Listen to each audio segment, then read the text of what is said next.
हमारे जन्म का उद्देश्य क्या है और उसकी प्राप्ति कैसी होगी।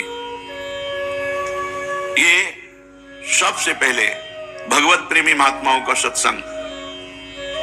भगवत प्रेमी, अगर भगवत प्रेमी महात्माओं का सत्संग ना मिले तो इन चारों प्रश्नों का उत्तर नहीं मिल सकता, क्योंकि हमारी बुद्धि इतनी पवित्र नहीं है कि शास्त्रों के सिद्धांतों को समझ सके। तो उनकी पवित्र बुद्धि जब हमारी बुद्धि के योग्य शब्दों में सुनाते हैं तो हमारी समझ में आ जाता है। इसलिए भगवत प्रेमी महात्माओं का संग। दूसरा, मेरी भी मृत्यु निश्चित है, मेरा भी शरीर छूटेगा। दूसरों का फूंकने जा रहे हैं तो हमको ये चिंता हो जानी चाहिए कि मेरी भी मृत्यु होगी। कब होगी, कैसे होगी, कौन सी दुर्घटना घटेगी, इसका कोई पता नहीं। इसलिए हम अपनी मृत्यु पर विजय प्राप्त करने के लिए भगवान का भजन करें। मृत्यु भजन कराती है। जब मृत्यु का भय आता है तो भजन होता है। अपने लोगों को तो सावधान करने के लिए हर समय गार्ड मिल गया है। ये किडनी जैसे असाध्य रोग है, ये हर समय कहती रहती मरोगे, भजन करो, इधर उधर मत देखो, मरोगे, कभी भी मर सकते हो। बड़ी कृपा भगवान की, हर समय पीड़ा याद दिलाती रहती है, भजन करो, भजन करो। तो हर समय विवेक से जागृत रहो कि तुम्हारी भी मृत्यु होगी, तुम्हारा भी शरीर छूटेगा। तीसरी बात, शास्त्रों का नित्य स्वाध्याय करो, चाहे एक पेज ही करो। 2 श्लोक ही अर्थ सहित पढ़ो गीता जी के, 2 श्लोक श्रीमद् भागवत के पढ़ो, 2 दोहा के बीच की सब चौपाई अर्थ सहित पढ़ो, शास्त्र स्वाध्याय करो। चौथा, संसारी पुरुषों के बीच में बैठ करके हंसी मजाक प्रपंच की बातें ये छोड़ दो, कुसंग छोड़ दो। जाके संग कुमति मति उपजय करत भजन में भंग तजोरे मन हरि विमुखन को संग। इससे तुम्हारे प्रश्नों का उत्तर हो जाएगा। तुम्हारा इस संसार में आने का क्या कर्तव्य है, तुम कौन हो, जो तुम्हारा लक्ष्य क्या बना, उसकी पूर्ति कैसे होगी, इन 4 बातों से हो जाएगी। भगवत प्रेमी महात्माओं का संग, अपनी मृत्यु का चिंतन। नारायण स्वामी कहते हैं यदि तुम्हें परम कल्याण चाहना है तो 2 को मत भूलो, श्री भगवान को और मृत्यु को। मरना है आज नहीं तो पता नहीं कौन सा क्षण होगा जिस समय शरीर छूट जाएगा, सब यही रह जाएगा, सब पूरा प्रपंच। कोई तुम्हें याद नहीं करेगा, और याद भी करेगा हम नरक में हैं तो क्या होगा उसकी याद से। शास्त्रों का स्वाध्याय, विषयी पुरुषों से वैराग्य। विषयी पुरुषों के बीच में राग युक्त होकर बैठना, हंसी मजाक, ये सब प्रपंच, ये हमारी भक्ति को क्षीण करता है। देखो, जैसे राजा विजयी होकर राज सिंहासन पर बैठता है तो पूरा राज परिकर उसके अधीन हो जाता है, मंत्री, सेनापति, सेना, खजाना, सब वैभव। इसी प्रकार विवेक और अविवेक ये अपने अपने राजा हैं। जहां विवेक जागृत हुआ और स्वरूप सिंहासन पर बैठा जीव, उसी समय आनंद, परमानंद, विज्ञानानंद, घन सिद्धियां, सब कुछ सब लुट जाते हैं उनके चरणों में। और ऐसे ही अज्ञान जहां राजा बना हृदय में, तो काम, क्रोध, लोभ, मोह, मद, मत्सर, ईर्ष्या, दुनिया का प्रपंच, सब उसके पाप का खजाना, ये सब एकत्रित हो जाता है। इसलिए अपनी सदगति के विषय में सोचो। जब तक तुम स्व में स्थित नहीं होगे तब तक, बच्चा ही थे तो एक प्रश्न किए थे कि अभिमान तो त्यागना चाहिए लेकिन स्वाभिमान की रक्षा करनी चाहिए, स्वाभिमान नहीं त्यागना चाहिए। बहुत प्रारंभ में नैष्ठिक ब्रह्मचर्य के समय, तो उस समय भी भगवत कृपा से विवेक जागृत था। तो हमने कहा स्व को आपने कहां से लिया, जाति पक्ष से, देह पक्ष से, या स्वरूप पक्ष से? अब वो तो संसारिक धरा के थे, तो उनका नहीं, हम कह रहे स्वाभिमान। तो स्व अभिमान, स्व कहां स्थापित किया आपने? देह भाव में स्थापित किया, जाति पक्ष में, कुल पक्ष में। तभी तो आप उसकी रक्षा के लिए कह रहे हो कि स्वाभिमान की रक्षा करनी चाहिए। स्व की रक्षा करने की जरूरत नहीं, स्व सुरक्षित है, स्व सुरक्षित है। नैनम छिन्नन्ति शस्त्राणि नैनम दाति पावका न चैनम क्लेदयन् त्यापो न शोष्यति मारुता। तुमने स्व को गलत जगह लगा रखा है देहाभिमान में, तो उसको सोचते हो कि मेरे देहाभिमान की रक्षा हो, ये अज्ञान है। स्व में जब पहुंच जाओगे तो स्व के सिवा कुछ है ही नहीं, तो किससे किसकी रक्षा करनी? एक ही आत्म तत्व है। आत्मा अनेक नहीं है, आत्मा ने जो देखता है वो अज्ञानी है। शरीर अनेक है, आत्म तत्व एक है। जैसे करण अनेक है, पंखा, हाइलोजन, एसी, माइक, लेकिन सब में बिजली का संचार एक ही है। ऐसे ही स्त्री पुरुष जड़ चैतन्य ये सब शरीर अलग अलग हैं, लेकिन परमात्मा आत्मा इनमें एक है। जो ये जानता है वो किससे किसकी रक्षा करेगा, कहां किससे अभिमान करेगा। तो अज्ञान अविवेक इसी को नष्ट करना साधना है। विवेक ज्ञान इसी को जागृत करना परम सिद्धावस्था है। जो 6 घंटे माला जपता है पर वो विषयी पुरुषों का संग करता है, मनमानी विषय भोग की चेष्टा करता है, तो उसका प्रकाश नहीं होगा 6 घंटे भजन का। बड़ा भारी प्रभाव। बाबा तो लिख रहे हैं कि सब मिट्टी हो जाएगा। 6 घंटे भजन करता है, इसके बाद सोचता है यार भजन से पाप तो नष्ट हो जाएंगे, मनमानी पापाचरण कर लेते हैं, मौज लेते हैं, मस्ती लेते हैं, सांसारिक। तो बाबा कह रहे हैं उसका 6 घंटे का किया हुआ भजन सब मिट्टी पड़ जाएगा, प्रकाशित नहीं होगा। विपरीत भावना का त्याग करके यदि थोड़ा भी भजन किया जाए तो वो अखंड भगवत स्मृति की तरफ ले जाएगा। और 6 घंटे भजन किए फिर मनमानी आचरण किए तो लाभ नहीं मिलेगा। इसीलिए लोग कह देते 20 वर्ष से भजन कर रहा हूं, लेकिन भजन का कोई प्रकाश तो है नहीं, तो मनमानी आचरण कर रहे हो। यदि तुम भगवत प्राप्ति करना चाहते हो, जाति पक्ष, शरीर पक्ष, इंद्रिय पक्ष, मन पक्ष, इनमें मत फंसो। मन से अपने को अलग देखो, जाति से अपने को अलग देखो, शरीर से अपने को अलग देखो, इंद्रियों से अपने को अलग देखो, तभी तुम इन पर शासन कर पाओ। एक व्यवस्था है, जैसे बड़ा भाई छोटा भाई, वो छोटा बड़े के पैर छूता है, ये हमसे बड़े हैं तो बड़े हो गए क्या? ये तो एक व्यवहारिक भेद है, एक व्यवहारिक भेद है, वर्णाश्रमिक व्यवहारिक भेद है, ये सत्य नहीं है।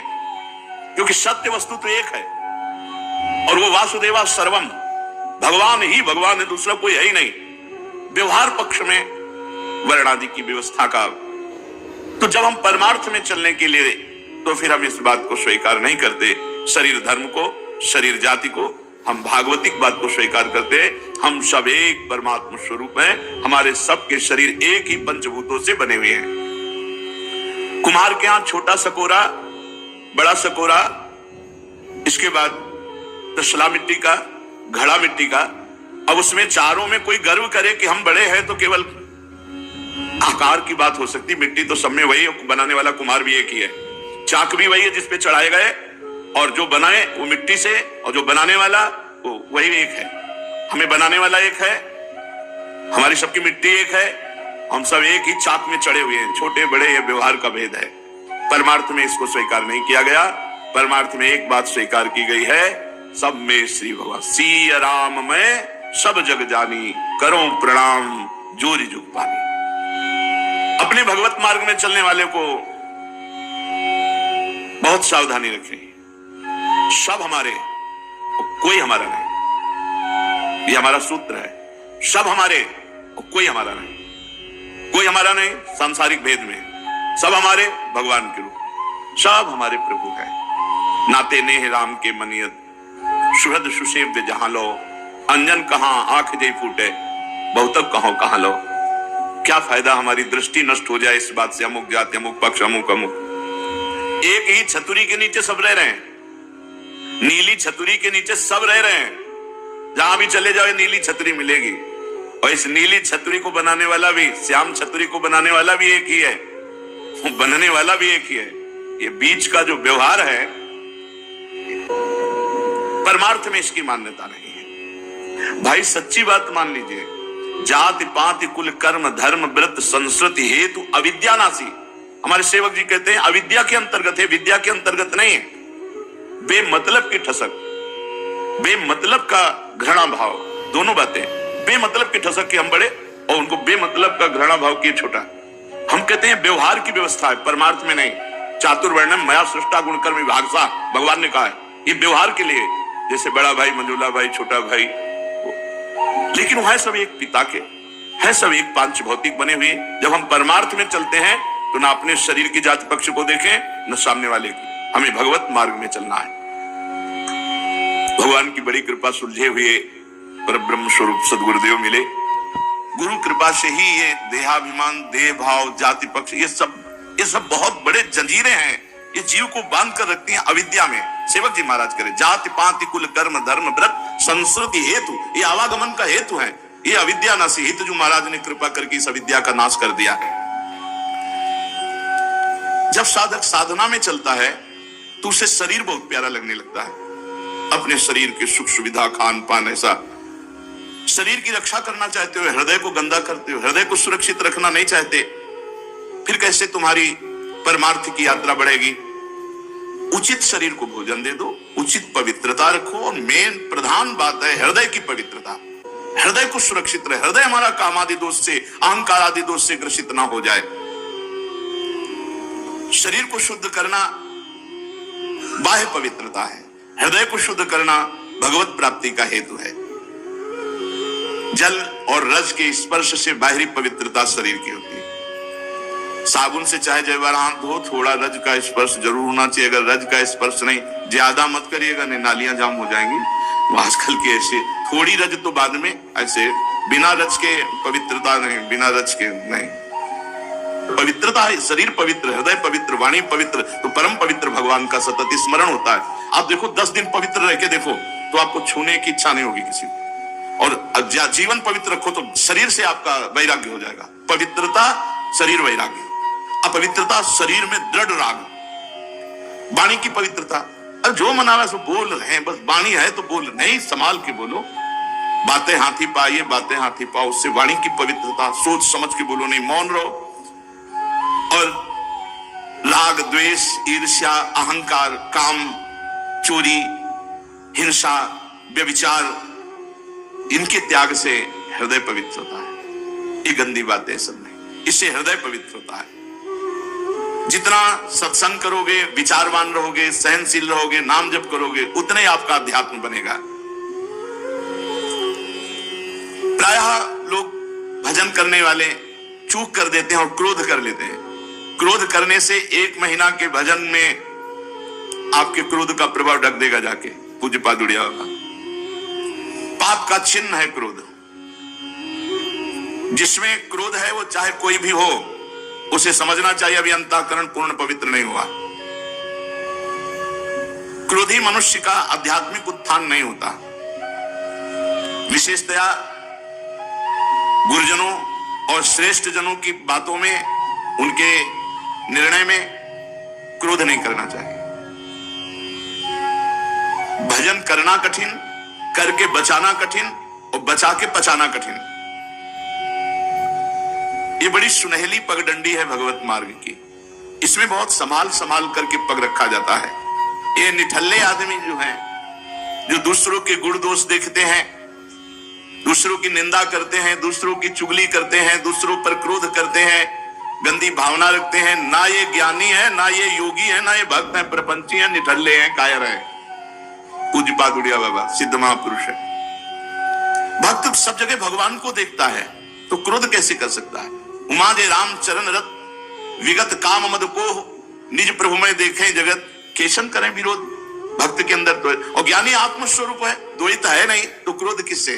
और योगी परमात्म स्वरूप है, तो योगी, ज्ञानी और भक्त, इनमें ना क्रोध होते, ना राग द्वेष होते, ना निंदा स्तुति, ना चुगली करने, ये सब निठल्ले कायर होते। भजन है नहीं तो प्रपंच करते रहते। गीता का एक श्लोक मैंने अपने जीवन में बहुत इससे लाभ लिया और मुझे बहुत पसंद है, और सब साधकों को इसका उपयोग करना चाहिए। अभ्यास योग युक्तेन चेतसा नान्यगामिना परमं पुरुषम दिव्यम याति पार्थानुचिंतयन्। हे अर्जुन, ऐसा अभ्यास कर लिया जाए कि मन हमारा अन्यत्र कहीं जाए ना, चित्त हमारा कहीं अन्यत्र जाए ना, निरंतर इष्ट में के चिंतन में, मनन में लगा रहे। यदि ऐसा अभ्यास कर लिया गया तो परम पुरुष दिव्य परमात्मा की प्राप्ति इसी से केवल हो जाएगी। पार्थानुचिंतन, केवल चिंतन मात्र से भगवत प्राप्ति। ऐसा अभ्यास साधक को करना चाहिए। हर क्षण अपने इष्ट का चिंतन हो, इसी से परम पुरुष दिव्य परमात्मा की प्राप्ति हो जाती है। एक सत्संग में दृष्टांत में देते थे कि जगन्नाथ जी की सेवा में श्रीअंग पार्षद रहते थे, तो उनमें से एक पार्षद वैश्या संसर्ग करने लगे कुसंग के कारण। तो जब सब पार्षदों को पता चला तो उन्होंने बुलाया और कहा, देखो तुम परम पावन श्री जगन्नाथ जी के अंग सेवी हो, या जगन्नाथ जी की सेवा छोड़ो वैश्या का संग करो, या वैश्या संग छोड़ो जगन्नाथ जी का अंग संग करो। तो भगवान की माया से मोहित हुए, साधन से गिरे हुए होने के कारण उन्होंने जगन्नाथ जी का अंग संग छोड़ दिया और वैश्या का अंग संग स्वीकार किया। आश्चर्य की बात कि जब उनका शरीर पूरा हुआ, वैश्यागामी जो अंग संग सेवी थे, तो जब शरीर पूरा हुआ तो जगन्नाथ जी ने स्वप्न में अपने पार्षदों को आदेश किया कि उसकी अंत्येष्टि क्रिया हमारे पार्षदों जैसी की जाए।